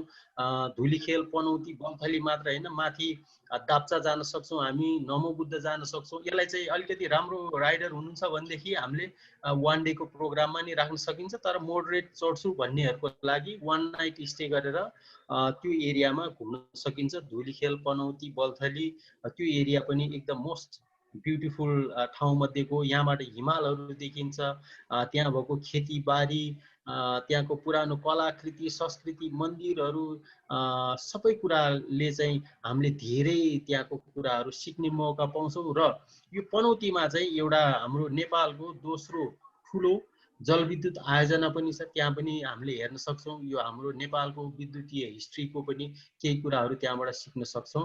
र अर्को 1 नाइट 2 डेजको प्याकेजमा हामी दामन जान सक्छौँ। दामन जाने बाटो अहिलेलाई चाहिँ एकदम सुगम पनि भएको छ केबल कारले गर्दा। त्यहाँबाट गएर हामी के गर्न सक्छौँ, केबल कारबाट हामी माथि यो खानकोटबाट माथि केबल कारमा जाने। यदि केबल कारमा नजाने हो, म क्यापेबल छु भन्ने हो भनेदेखि चाहिँ 11 किलोमिटर उकालो उक्लिने, अनि त्यहाँबाट 7 किलोमिटर चन्द्रगिरी भन्ज्याङमा पुगेपछि 6 किलोमिटर तल गएपछि चितलाङ आइपुगिन्छ। चितलाङ नेपालको सिल्क रोड हो त्यो चाहिँ तिब्बत र चाइना जोड्ने तिब्बत र इन्डियाको विभिन्न सहरहरूलाई जोड्ने नेपालको मूल बाटो हो र त्यहाँ चाहिँ 2000 वर्ष करिब 2000 वर्ष अगाडि राजा अशोका आएर त्यहाँ अशोक स्तूप बनाएको छ। त्यो ठाउँमा हामी भिजिट गरेर अनि बज्रबाराई हुँदै बज्रबाराई पालुङ हुँदै हामी दामन जान सक्छौँ र दामनमा 1 नाइट स्टप गरेर त्यहाँ एउटा अर्किड ट्रेल भन्ने बाटो छ। त्यो अर्किड ट्रेलबाट 11 किलोमिटर 12 किलोमिटर तल झरेपछि कुलेखानी आउँछ। कुलेखानीबाट हामी यो कुलेखानी भन्नाले मार्खु निस्किने बाटो छ। मार्खुबाट हामी यो कुलेखानीको ड्यामनिर आएर हामी चखेल देउराली हुँदै फेरि माता तीर्थ पनि झर्न सक्छौँ अथवा चखेल देउरालीपट्टि नआएर फाखेल हुँदै हामी यो फर्पिङबाट काठमाडौँ आउन सक्छौँ। यो चाहिँ हामीले 1 नाइट 2 डेजमा गर्न सक्ने एकदम ब्युटिफुल राइड हो यो पनि गर्न सक्छौँ। र त्यस्तै गरेर तिमाल काठमाडौँ चाहिँ करिब 137 किलोमिटर हुन्छ। दिपकजी र मैले यो पनि एकै दिनमा गरेका थियौँ 3 वर्ष जति अगाडि फागुन महिनामा। त्यहाँ चाहिँ हामी धुलीखेलबाट भकुण्डे बेसी हुँदै अथवा चाहिँ धुलीखेलबाट खावाबाट तिनपिप्लेबाट यता यो बालुवा भन्ने ठाउँ बालुवाबाट बोरे दोबान हुँदै हामी चाहिँ त्यहाँबाट एकदम हेक्टिक राइड गर्नुपर्छ माथि नारायणथान गएर अनि कानपुर हुँदै फेरि भकुण्डे बेसी आएर काठमाडौँ आउन सकिन्छ। यो पनि एउटा हिस्टोरिकल कल्चरल अब नेचरल ब्युटीको हेर्नु पराकाष्ठ हेर्ने पनि यहाँबाट हेर्न सकिन्छ। करिब 1800 मिटरको हाइटबाट उत्तरपट्टिको एकदम ब्युटिफुल हिमाल देखिन्छ, सुनकोशी गएको देखिन्छ। यो सबै कुराको कम्बिनेसन हेर्नलाई चाहिँ बडा रमाइलो ठाउँ छ यो तिमाल। नुवाकोट काठमाडौँ दिपकजी र मैले चाहिँ धेरै पटक गऱ्यौँ। यहाँबाट चाहिँ हामी के गर्न सक्छौँ, गुर्जे भन्ज्याङबाट पनि जान सक्छौँ। गुर्जे भन्ज्याङबाट तल छहरे जान सकिन्छ। छहरेबाट ढिकुरे हुँदै यसलाई चाहिँ क्लकवाइज जाने कि एन्टी क्लकवाइज जाने त्यो आफूले डिसिसन गर्न सकिन्छ। ढिकुरेबाट सिधा माथि पनि जान सकिन्छ अथवा चाहिँ यो गङ्गटे हुँदै विदुर नगरपालिकाको केही भागबाट माथि उक्लिने त्यहाँ उक्लिएर हामी नुवाकोट दरबार घुमेर अनि फेरि ढिकुरे हुँदै छहरेपट्टि गुर्जे भन्ज्याङ भएर आए पनि हुन्छ अथवा चाहिँ हामी ककनीबाट पनि ओर्लेर जान सक्छौँ। त्यो चाहिँ ककनीबाट जाने बाटोमा चाहिँ धेरै गाडीहरू नचढ्ने पुरानो काठमाडौँ ओहोरदोहोर गर्ने पुरानो बाटोलाई फैलाएर त्यो माझगाउँ भन्ने ठाउँबाट त्यो तादी खोला तरेर हामी त्यहाँबाट पनि जान सक्छौँ। यो पनि एकदम ब्युटिफुल राइड हुनसक्छ। यसमा चाहिँ मेरो सजेसन के हो भने अब सबैको पर्फर्मेन्स लेभल, राइडिङ स्किल, अब राइडिङ क्यापासिटी, अब इक्विपमेन्ट वाइज अरू वाइज पनि सबैसँग एक नासको नहुन सक्छ। त्यसले गर्दाखेरि 1 नाइट 2 डेजको प्रोग्राम राख्दाखेरि पनि यो असाध्यै राम्रो हुन्छ। गोटीखेल यो मैले चाहिँ त्यहाँको पिक्चर भन्दा पनि मैले यो हामीले गरेको 1 डे राइडको एउटा गरेँ। पाटनबाट हामी लेले हुँदै भारदेवको बाटोबाट पनि जान सकिन्छ, तर हामी चाहिँ शङ्खुबाट 4 घरे हुँदै हामीले अलिकति लामो बाटो गयौँ। त्यहाँबाट हामी तल गोटीखेल गयौँ। त्यहाँ गोटीखेलमा चाहिँ बैतरणी नदी भन्ने रहेछ, त्यहाँ बैतरणी धाम भनेर एउटा ठुलो धाम रहेछ। त्यो धामबाट हामी माथि बालुवा भन्ने बतासे डाँडा आयौँ। बतासे डाँडाबाट धुम खर्क उक्ल्यौँ। धुम खर्कबाट पनौती भएर काठमाडौँ आउँदाखेरि हाम्रो करिब 147 किलोमिटर दूरी तय भएको छ। यो चाहिँ यहाँ म्यापमा नि हेर्न सक्नुहुन्छ। यो जोडेको म्याप होइन, यो चाहिँ 1 डेकै म्याप हो। यो चाहिँ बडा ब्युटिफुल राइड छ। हामी 3-4 वटा डाँडा हेर्दै 2-3टा डाँडा यस्तो क्युरियोसिटी हुन्छ कि एउटा डाँडा जान्छ अर्को आउँछ यो धेरैवटा डाँडाहरू उक्लिने ओर्लिने गरेर धेरै रमाइलो छ। र अहिलेको तत्कालको अवस्था चाहिँ कस्तो छ थाहा छैन। अफरोड माउन्टेन बाइकिङको लागि सुपर फर्स्ट क्लास बाटो छ। एकदम जिप ट्र्याक छ। जिप ट्र्याकबाट फास्ट राइड गरेर हामी त्यो ठाउँमा जान सक्छौँ। अरू पनि रुटहरू छ, तर आज चाहिँ मैले एउटा मात्रै रुट यसको बारेमा भने। हेलम्बु चाहिँ अब विदेशी पर्यटकहरूको लागि कुनै बेला असाध्यै रुचाइएको, काठमाडौँबाट सबभन्दा नजिकको एउटा गन्तव्य हो। र हेलम्बुमा जानको लागि हामीले 2 नाइट 3 डेजको प्याकेज बनायो भने एकदम ब्युटिफुल हुन्छ। हामी यहाँबाट शेरमाथान जान सक्छौँ, यहाँबाट मेलाम्चीबाट शेरमाथान बस्ने, शेरमाथानबाट तार्की ग्याङ हुँदै यता मेलाम्ची ग्याङ जाने, मेलाम्ची ग्याङबाट फेरि मेलाम्ची पुल, मेलाम्ची बजार आएर हामी काठमाडौँ आउन सक्छौँ। रुटहरू त धेरै छ है, फेरि मैले चाहिँ एउटा मात्रै रुटको बारेमा भने। अब माथि चढ्ने हो भने कुटुङसाङ पनि जान सकिन्छ, थाडेपाटीबाट पनि झर्न सकिन्छ, कुटुङसाङबाट थाडेपाटी हुँदै यता मेलाम्चीपट्टि आउन सकिन्छ। यो धेरैवटा रुट छ, तर एउटा सिम्पल रुटको हिसाबले चाहिँ हामी त्यताबाट पनि जान सक्छौँ। यसरी चाहिँ आज केही रुटहरूको चाहिँ मैले यहाँहरू समक्ष गर्ने पाएँ। ल अब हामी चाहिँ कार्यक्रमको करिब अन्तिमतिर आएँ। हामी ल अझै दही अब यो दही आधी घन्टा छ। ओके, जीवन दाइ धेरै धन्यवाद हजुरलाई। वास्तवमा यति धेरै साइकल, यति धेरै इन्फर्मेसन त पाउन त कि त टुर गाइड हुनुपर्ने रहेछ कि त साइक्लिस्टै हुनुपर्ने रहेछ।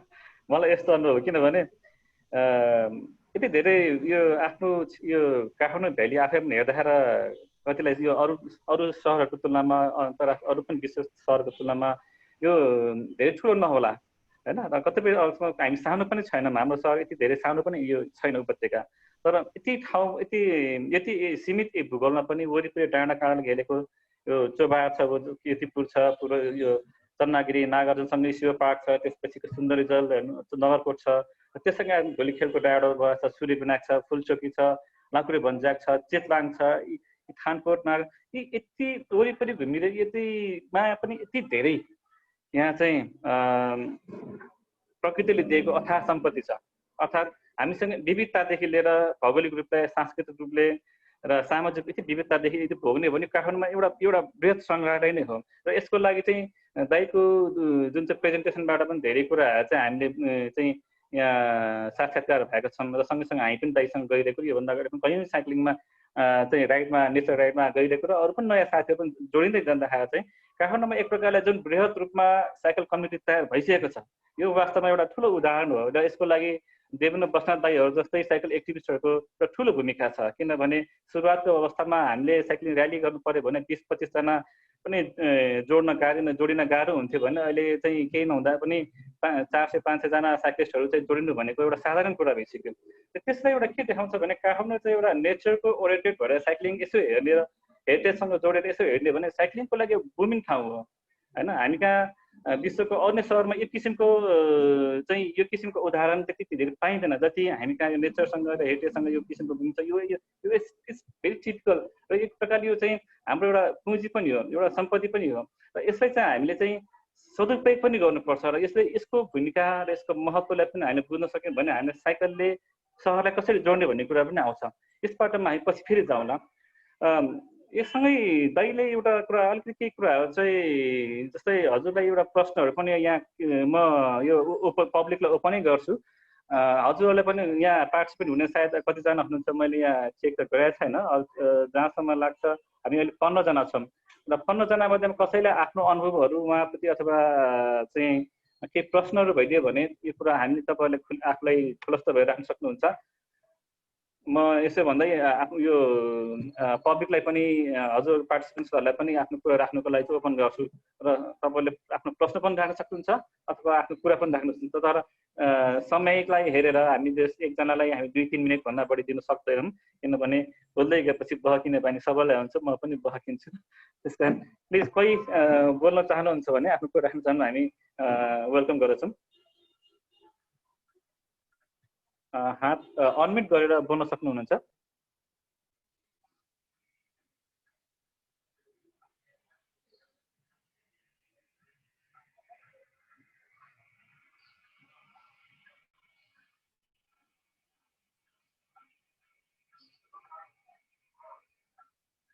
हेलो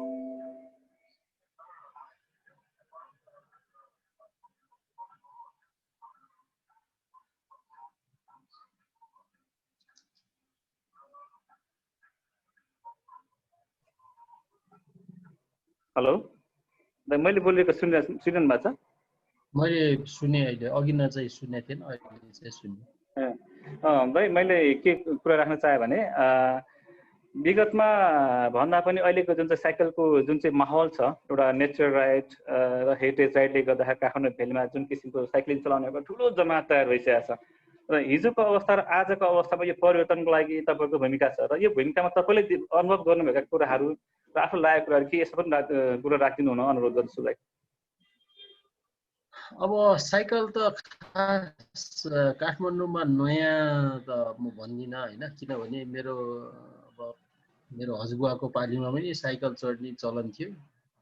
त्यतिखेर साइकल चढ्नुलाई त्यति अब सबैतिर त्यति राम्रो मानिँदैन थियो। गीत पनि चाहिँ नि फलानुको छोरा साइकल चढेर हिँड्छ भनेर भन्ने पनि एक किसिमको ट्याग लाग्ने जमाना थियो त्यतिखेर। कामकाजमा बाहेक अरू बेलामा साइकल चढेर हिँड्ने चाहिँ आवारा जस्तो थियो भनेदेखि अब अहिलेको त्यो चाहिँ डेफिनेसन फरक भएको छ। पहिला चाहिँ साइकल चढेर घुम्छ, तेरो छोरा त साइकल चढेर हिँड्छ फलानु त भनेर पहिला चाहिँ अब हामी सानो छँदाखेरि है अब त्यस्तो खालको ट्रेन्ड थियो नि। अब अहिले साइकल चढ्नु भने चाहिँ अलिकति बेग्लै किसिमले हेर्ने, समाजमा यसको हेर्ने ऊ चाहिँ दृष्टिकोण चाहिँ अलिकति परिवर्तन हुँदैछ।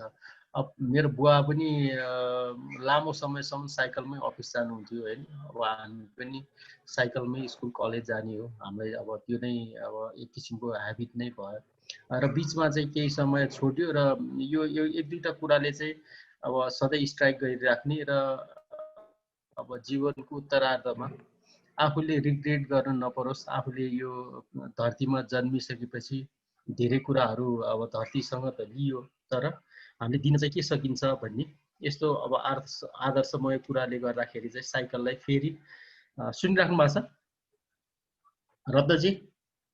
अब यसलाई चाहिँ अब फिलोसफिकल कुरालाई लिएर पनि अब फेरि पुनः साइक्लिङतिर गऱ्यो र त्यसको साथसाथै आफ्नो शारीरिक उसको लागि पनि राम्रो, शारीरिक स्वास्थ्यको लागि पनि राम्रो, वातावरणको लागि पनि राम्रो। अब आर्थिक हिसाबले पनि म अब दैनिक काममा जाँदाखेरि चाहिँ साइकल चढ्ने भएको भएर आर्थिक हिसाबले पनि खासै अब त्यति धेरै स्ट्रेसफुल हुँदैन। यसले गर्दाखेरि चाहिँ अब सबै कुरालाई चाहिँ समेट्न सक्ने एउटा माध्यमको रूपले लियो र पछिल्लो समयमा हामीले यो क्याम्पेनिङकै रूपमा अगाडि बढायौँ। किनभने काठमाडौँको कन्जेसन अब फ्युल सर्टेज हुने होइन, हाम्रो अब झनै 1 खर्बको हाराहारीमा विदेशबाट फ्युल आउने छ। अब ट्रेड डेफिसिटमा एउटा ठुलो हिस्सा ओगट्छ यो फ्युल उसले। अब हामी आम मान्छेले यदि अब अलिकति राष्ट्रवादी कुरा यताउता यस्तै खालको गर्ने हो भनेदेखि हामीले धेरै कुराहरू चाहिँ आफ्नो मितव्ययिता अप्नाएर अब देशलाई समृद्धि बनाउनको लागि पनि साइकल सहायक हुनसक्छ कि भन्ने एउटा हाम्रो एउटा कल्पना हो होइन। अब त्यसरी चाहिँ हामीले साइकलको क्याम्पेनिङ गऱ्यौँ र एकताका लगभग साइकल चढ्ने मान्छे अलि धेरै नै तल खसिसकेको अवस्था थियो र पछिल्लो चरणमा चाहिँ साइकल चढ्ने साइकल यात्रीहरूको सङ्ख्या चाहिँ धेरै भयो। जस्तो भनौँ न 2008-09 तिर कुनै र्यालीमा हाम्रो साथीहरूले 5-6 जना मान्छे मात्रै लिएर हिँड्नुहुन्थ्यो भने पछिल्लो चरणमा चाहिँ 2009 मा अब पुष्करजी काठमाडौँ आइसकेपछि यो क्याम्पेनिङमा ल अब उहाँलाई पनि हामीले सँगसँगै गरौँ भनेर साथ दिँदै होइन अगाडि बढ्यौँ र त्यतिखेर पनि रत्नजी आफै पनि एउटा हुनुहुन्छ, विगतलाई यसो सम्झिनु न। पुष्करजीले एउटा जिपमा 15-16वटा साइकल लिएर गएर विद्यार्थी भाइ बहिनीहरूलाई होइन ल चढ भनेर र्यालीमा त्यसरी सहभागी गराउँदै होइन अहिले अब यो किसिमको माहौल आयो। जस्तो मलाई एउटा सानो सम्झना छ, हाम्रो चाहिँ अलिकति अब नेगेटिभ अलिकति गरिहाल्ने। अब त्यो भूकम्प दिवस अरू विभिन्न दिवसहरूमा चाहिँ हामीले साइकल र्याली गर्थ्यौँ। अब हामी त भोलिन्ट्री रूपमै दौडिराख्थ्यौँ होइन।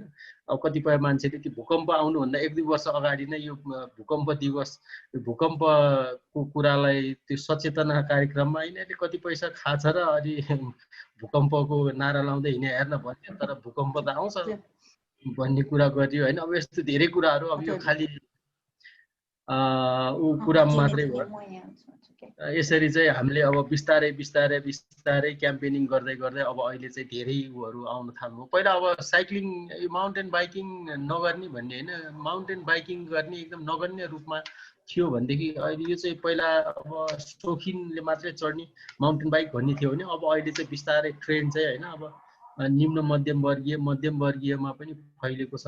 अब स्पोर्ट्सको रूपमा पनि यो डेभलप भएको छ होइन। अझ नेपालमा धेरै स्कोपहरू छ, जस्तो हाम्रो आकाशजी हुनुहुन्छ, तराई बेल्टमा बस्ने आकाशजी हुनुहुन्छ, उहाँसँग स्पोर्ट्स सम्बन्धी धेरै कुराहरू गर्न सकिन्छ। त्यहाँ ट्रेनिङहरू चलाएर त्यहाँबाट पनि 1 नम्बर प्रदेशबाट पनि धेरै खेलाडीहरू उत्पादन गर्न सकिन्छ।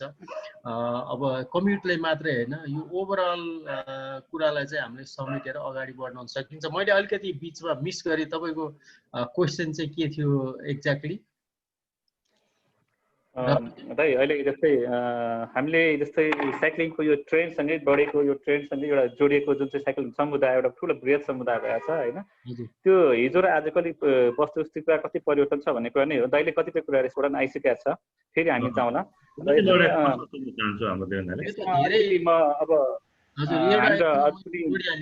सहभागीहरूलाई मैले यो एउटा सबभन्दा ठुलो स्ट्रेन्थ साइकल चढ्ने ओर्ने यो सबै कुरा भन्दा पनि सबभन्दा ठुलो स्ट्रेन्थ चाहिँ के देखेको छु भनेदेखि पूर्व मेचीबाट पश्चिम महाकालीसम्मको साथीहरू जो साइकल चढ्नुहुन्छ उहाँहरूको यो बिचमा यो जुन सम्पर्क बन्यो नि, यो चाहिँ सबभन्दा ठुलो स्ट्रेन्थ हो क्या। अब जस्तो हिमाल पहाड तराई यो तीनैवटा प्रदेशको तीनैवटा इकोलोजिकल बेल्टको विभिन्न सांस्कृतिक उसको चाहिँ मान्छेहरूको जुन रिलेसन बिल्डअप भयो, यो चाहिँ सबभन्दा महत्त्वपूर्ण कुरा हो। धन्यवाद दाइ।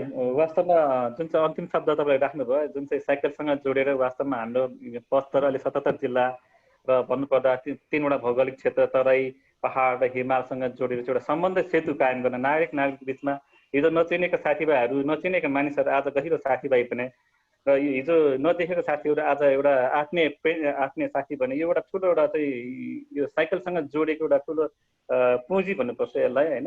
यसलाई म त्यो रूपमा लिन्छु।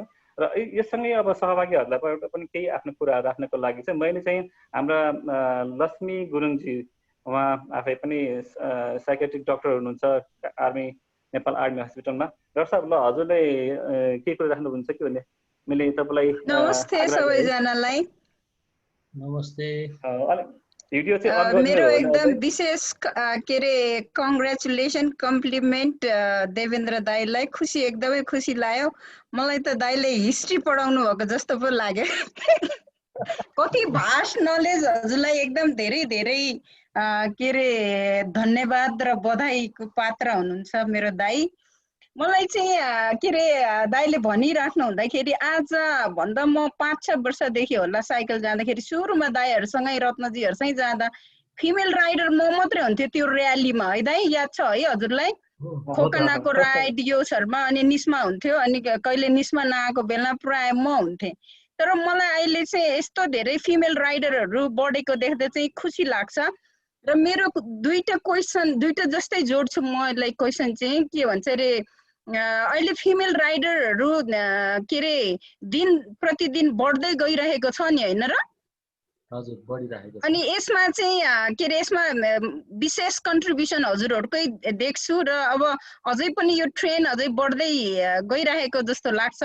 र यो अहिले यो कोरोनाको बीचमा हजुरले साइकललाई चाहिँ जस्तो अब यो लकडाउनको उसमा त साइक्लिस्टहरूको ज्यादा अझै साइक्लिस्टहरू बढेको हो कि के छ दाइ? हजुरको अनुभूति चाहिँ के छ? सर्वप्रथम तपाईँको प्रशंसाको लागि धेरै धेरै धन्यवाद। मान्छे सबै प्रशंसाको भोको हुन्छ अरे, मलाई एकदम प्रशंसा गर्नुभयो, त्यसको लागि धन्यवाद। र फिमेल राइडर बढ्नुमा चाहिँ तपाईँ पनि एउटा रोल मोडल हुनुहुन्छ, त्यसको लागि मलाई धन्यवाद होइन, तपाईँलाई नै धन्यवाद। अब हामी पुरुष भएको उसमा कति ठुलो करेज होला, कति ठुलो स्ट्रेन्थ होला, तपाईँ एक्लै हामीसँग राइडमा आउनुहुन्थ्यो। यसलाई चाहिँ हामीले पनि एकदम एप्रिसिएट गर्नुपर्छ। You are a role model for female cycling. Thank you so much दाइ। तर अब अहिले त राइड गर्नै पो पाएको छैन हौ कोरोनाले। कोरोनाले भन्दा पनि विलको कुरा होला कि। यसमा अब हामी वाद विवाद नगरौँ। र अब यहाँको प्रश्नको उतिर लागौँ। अहिले यहाँले भन्नुभएको ठिकै हो। अब म चाहिँ हरेक दिन यो सहरी क्षेत्रको विभिन्न साइकल पसलको आसपास भएर जान्छु। साइकल स्टक छैन, अहिले इम्पोर्ट छैन र पहिला भएको साइकलहरू पनि यति छिटो सकियो कि अब अहिले नयाँ साइकल हमेसी पाइँदैन है। अनि अर्को कुरा, पुरानो भएको साइकलहरूको मर्मत गर्ने ट्रेन्ड पनि वात्तै बढेर आयो। यो कोरोनाकै कारणले हो, किनभने सवारी यो विभिन्न यो पब्लिक ट्रान्सपोर्ट को सिस्टम पनि अहिले त्यति साह्रो इफेक्टिभ छैन। अनि अब यो सुरक्षाको दृष्टिकोणले मान्छे कामकाजमा जानु पर्यो, सवारी साधन त चाहियो। कम्युट गर्नलाई सबभन्दा इजी चाहिँ के हो? साइकल नै हो। जोर बिजोर लागू भएको छ। अब जोर बिजोर पनि यसमा लागू नहुने, सोसियल डिस्टेन्सिङ पनि मेन्टेन हुने।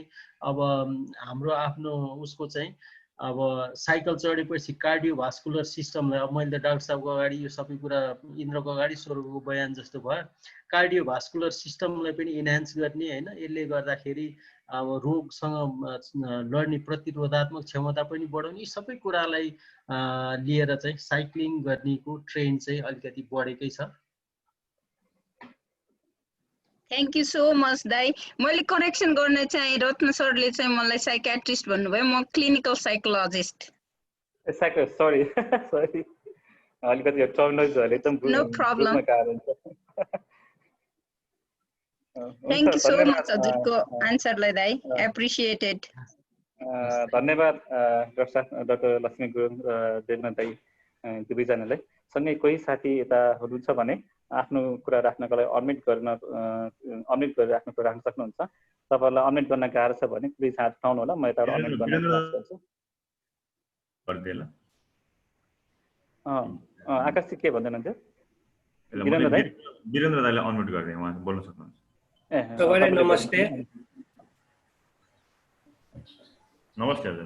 नमस्ते। यो म चाहिँ सबभन्दा पहिला विशेष चाहिँ के भन्न चाहन्छु त देवेन्द्र दाईलाई त म भनिहाल्छु।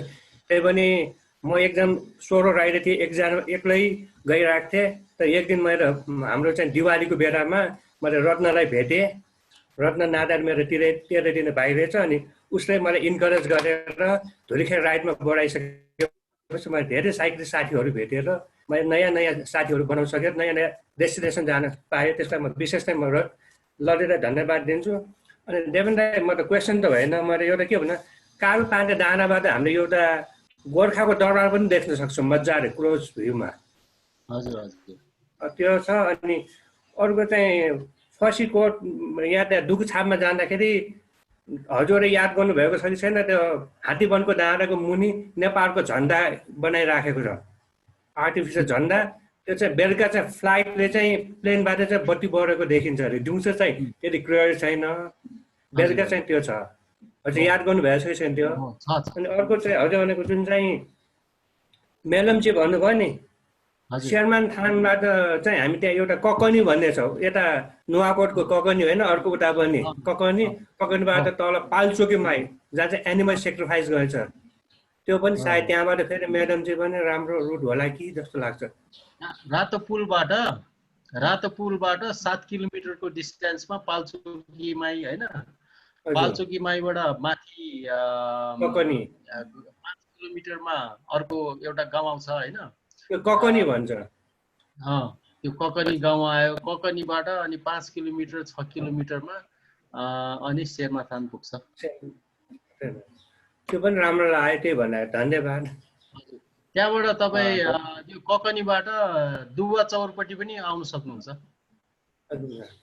दुवा चौरपट्टि हेल्थ नै दिने, अब हेल्थ दियो भने फेरि ट्राई गरौँला त्यो रोड।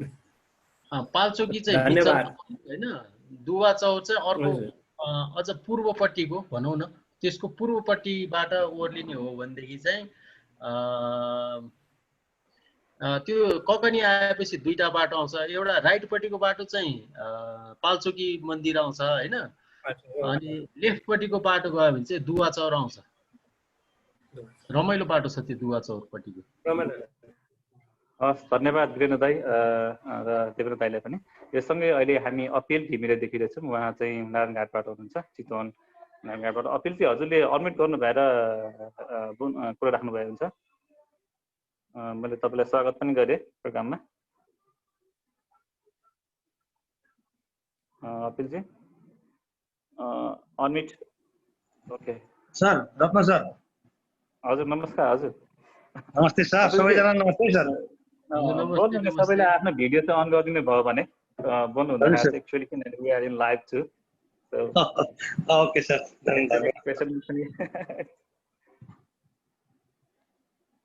हजुर ल भिडियोमा आछु है सर। अपिलजी हजुर कुरा राख्न केही चाहनुहुन्छ प्लिज। म धन्यवाद रत्न सर, आज जोडिन पाएको छु तपाईँहरू सबैजनासँग।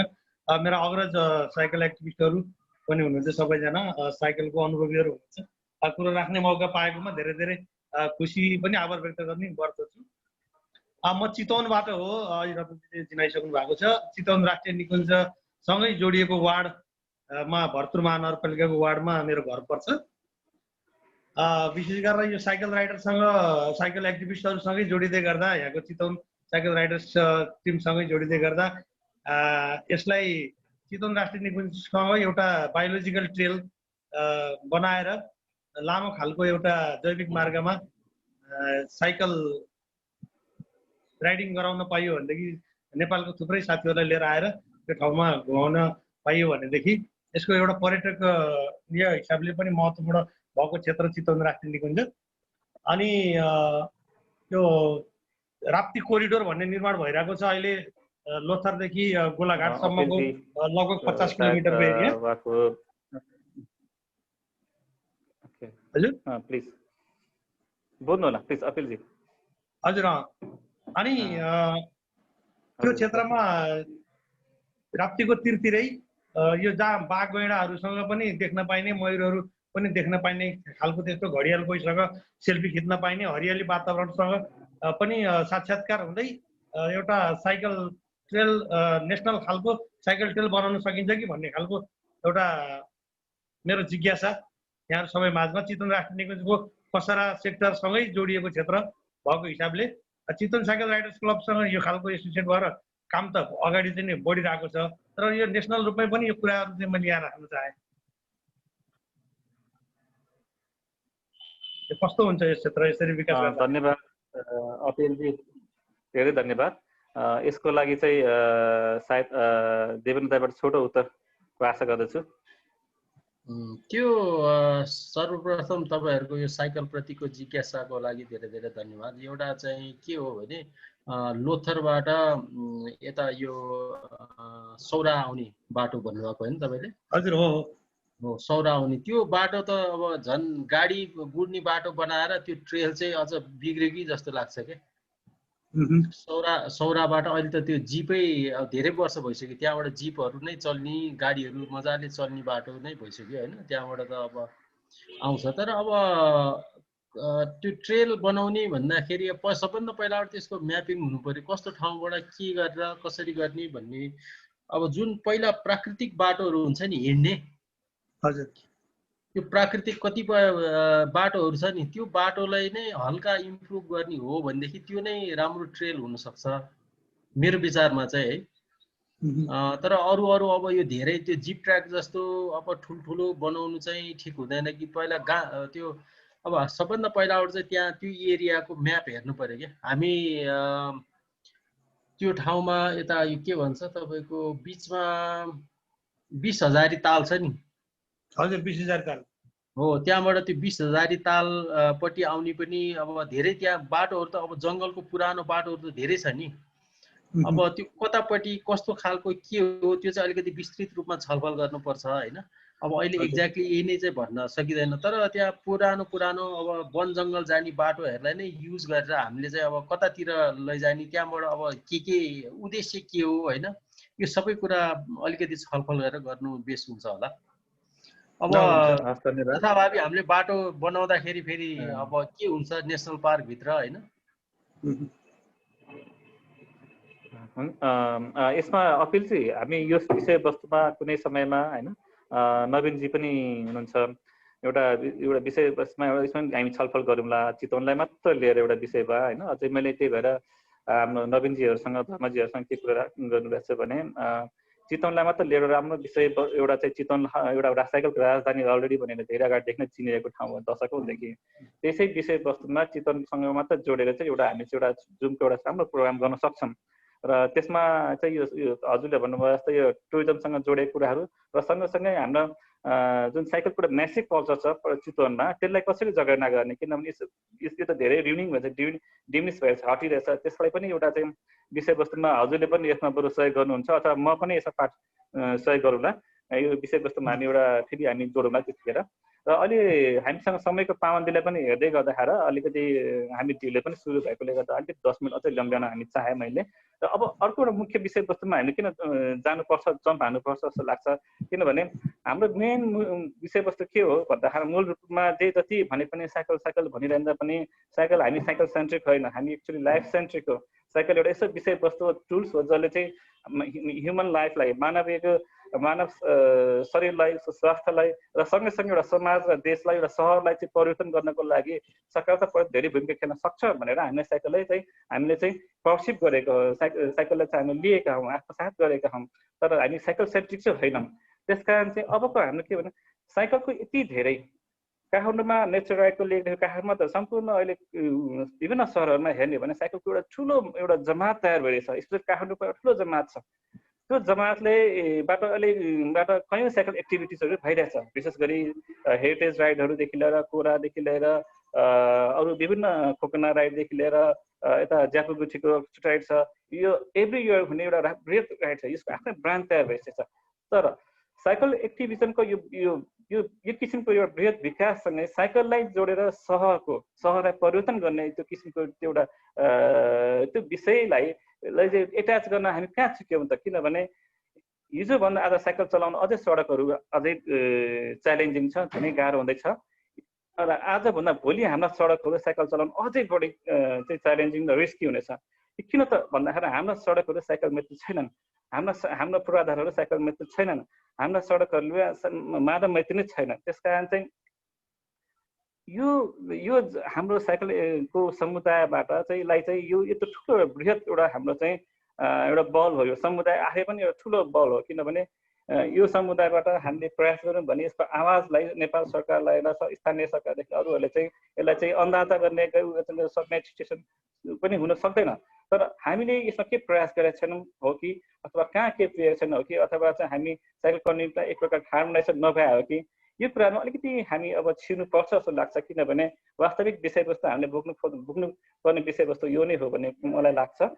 र यसमा अलिकति देवेन्द्र दाईलाई एउटा फेरि म आफ्नो कुरा राखेँ, हजुरलाई के लाग्छ अहिले साइकल कम्युनिटीले यति धेरै बृहत भइरहन्जेलसम्म हामीले कहाँ चुक्यौँ र जसले गर्दा साइकल लेनहरू बनाउनको लागि अहिलेसम्म सकिरहेको छैन र केही प्रयासहरू भएका छन्, त्यति प्रयासहरू काफी भएनन् र कसैले केही समूह अथवा कुनै संस्थाले गरिरहेका छन्, त्यसलाई चाहिँ पछाडि ब्याकअप पुगेको छैन र त्यस कारणले भएका प्रयासहरू बिस्तारै तुहिने हो कि होइन।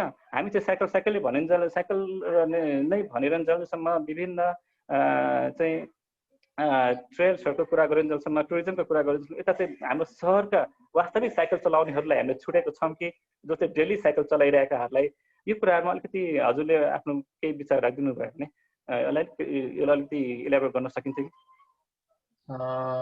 धन्यवाद रत्नजी। यो चाहिँ धेरै कम्प्लिकेटेड इस्यु हो होइन। यो चाहिँ अलिकति अब तपाईँहरूमा व्यक्तिगत रूपमा नि छलफल गर्दाखेरि यो चाहिँ अलिकति बढी कम्प्लिकेटेडै विषय हो। सबभन्दा पहिला एउटा हाम्रो उद्देश्य प्रष्ट हुनु पर्यो होइन। अहिले विभिन्न ठाउँमा प्रदेशहरूले पनि साइकल ट्रेल साइकल लेनको कुरा त उठाइरहेछ होइन, तर सबैको उद्देश्य प्रष्ट हुनु पर्यो सबभन्दा पहिला। त्यसलाई चाहिँ कति गहिराइसम्म बुझ्नुपर्छ भन्ने कुरा उहाँहरूले बुझ्नु पर्यो। र दोस्रो नम्बर चाहिँ कस्ट एन्ड बेनिफिटको नि कुरा आउँछ होइन। अब गभर्मेन्टमा बस्ने सबै अब त्यो पदीय जसको ऊ छ उहाँहरूले चाहिँ कस्ट र बेनिफिटको एनालाइसिस गर्नुहुन्छ क्या। ओके, काठमाडौँमा साइकल लेन हरेक ठाउँमा साइकल लेन बनाउँदाखेरि त्यसको खर्च कति उहाँहरूले त्यो हेर्नुहुन्छ होइन। अब राजस्व, अब हाम्रो सरकारको ट्रेन्ड के छ, अब राजस्व कसरी बढाउन सकिन्छ होइन। अब गाडीहरू इम्पोर्ट हुने हामीले चाहिँ त्यसमा चाहिँ अब राजस्वहरू कसरी बढाइरहेको छ, अब यो धेरै कुराहरू जटिल कुराहरूले चाहिँ गर्दाखेरि यो साइकल भन्ने प्रायोरिटीमा हुँदैन। र हामी नेपाली आफै पनि के कुरामा सचेत भएनौँ भने हाम्रो आफ्नो देशमा तेल उत्पादन हुँदैन, छोटो दूरीमा साइकल चढौँ, हामी आफै मितव्ययी हौँ भन्ने कुराहरू, यो धेरै कुराहरूलाई चाहिँ हामी आफैले आत्मसात गर्न सकेका छैनौँ होइन।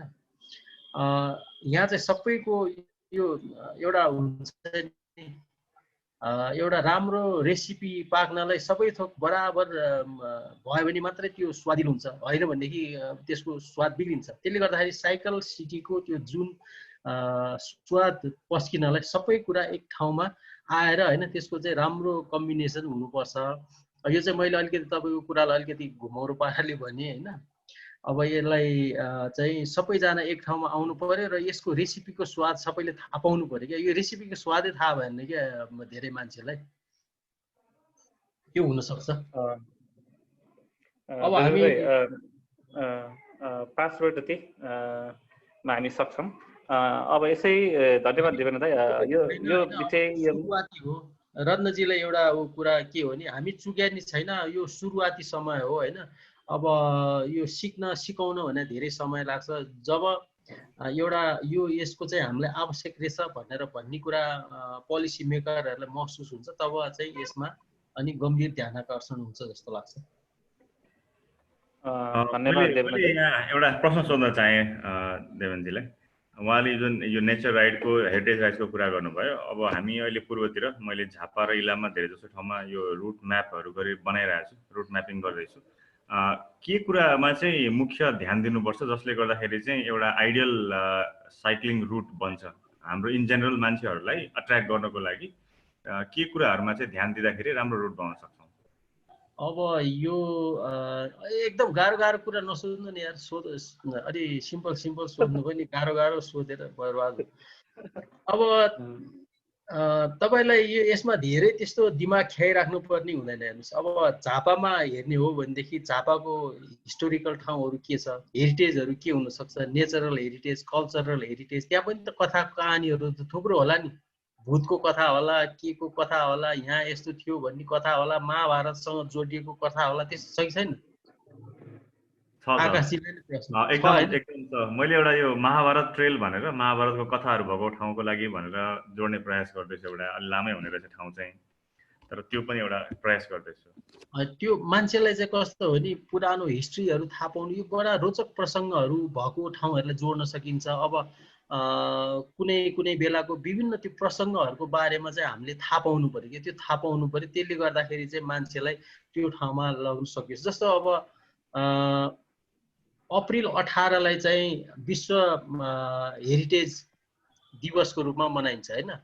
अब त्यो बेलालाई तपाईँले के गर्न सक्नुहुन्छ, त्यहाँको त्यो पुरानो पौराणिक अब किम्वदन्ती ऐतिहासिक ठाउँहरू कहाँ के छ, पोखरी होला, कहीँ के होला होइन, त्यस्तो ठाउँहरूलाई चाहिँ जोडेर अब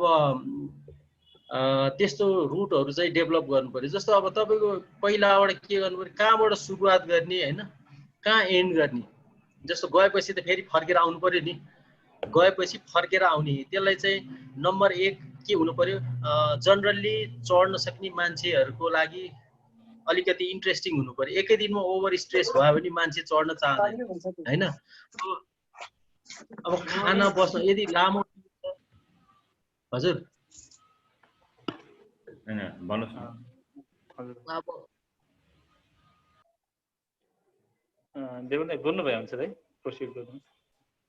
अब जस्तो त्यहाँ चाहिँ अब हामीले हेर्न सक्ने नेचरल भ्यू पोइन्टहरू के छ होइन, कल्चरल भ्यू पोइन्टहरू के छ। अब त्यहाँको लोकल फुडहरू हुनसक्छ होइन। त्यहाँको सबभन्दा अब इन्ट्रेस्टिङ यो ट्राभलिङमा एउटा इन्ट्रेस्टिङ पार्ट चाहिँ फुड पनि हुन्छ। अब त्यहाँको खानाहरू के छ, लोकल टेस्टहरू के छ, यस्तो धेरै कुराहरूलाई चाहिँ हामीले जोडेर त्यो रुटलाई चाहिँ इन्ट्रेस्टिङ बनाउन सक्छौँ। धन्यवाद। पछि डिटेलमा अलि पछि सल्लाह गरौँला। बस्नेत भास्कर उहाँले हात अघिदेखि उठाइरहनु भएको थियो, मैले अनम्युट पनि गरिसकेको छु। भास्कर भाइ प्लिज ल बोल न हौ। तिमी त हाम्रो भास्कर आफै पनि एउटा भेटरेन साइक्लिस्ट हो, डोल्पामा अवश्य अनम्युट गर न, अमृत भएको छैन मैले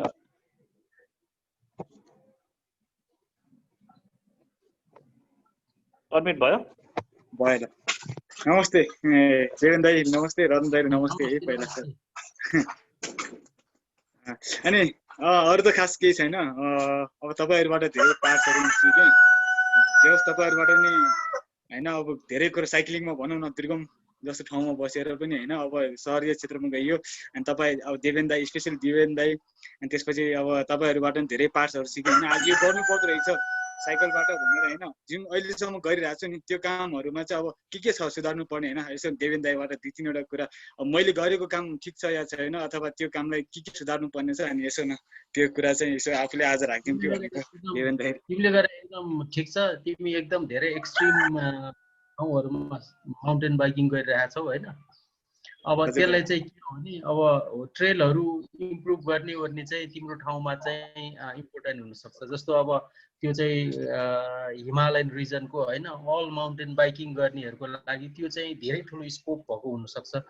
नेसनल आन्तरिक पर्यटकको लागि पनि राम्रो हुनसक्छ र एक्सटर्नल बाह्य पर्यटकहरूको लागि पनि धेरै स्कोप भएको काम गरिरहेछ तिमीले। तर त्यसलाई चाहिँ मेटेरियलाइज हुनु पर्यो राम्रोसँग। अब तिमी एक्लै दौडिरहेको छ, अब यसो जानुभन्दा अगाडि सल्लाह गर्नु पर्यो क्या। अस्ति नै एकचोटि सल्लाह गरेर पुग्दैन क्या, यसो बेला मौकामा फुर्सदमा सल्लाह गरेर अनि के गर्दा ठिक हुन्छ त्यो गरौँ न। त्यही भएर अब देवेन दाई अब कस्तो भने अहिले जगदुल्लामै हो। अहिले जगदुल्लामै हो। ए तिमीले गरेको काम एकदम राम्रो छ, अरूलाई पनि इन्स्पायर गरिरहेछ। तर पुरमोडतिर लगिरहेको छु। अब त्यो टुरिज्म पुरमोडतिर लगिरहेको छु कि त्यो साइक्लिङलाई त्यो मार्फतमा होइन। त्यो कस्तो छ, गरेको काम ठिक छ या छैन होइन। अब दाइ टुर गाइडको हिसाबले तिमी आफूले धेरै कुरा गर्छ। तर कस्तो भने अब यो चाहिँ एकदम एक्सट्रिमहरूको लागि हो होइन।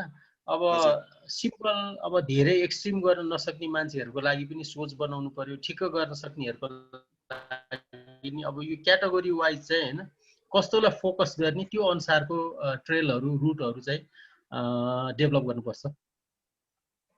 सबैजना भारी बोकेर भारी बोकी जानुपर्छ, साइकल बोक्नुपर्छ कहिले। धन्यवाद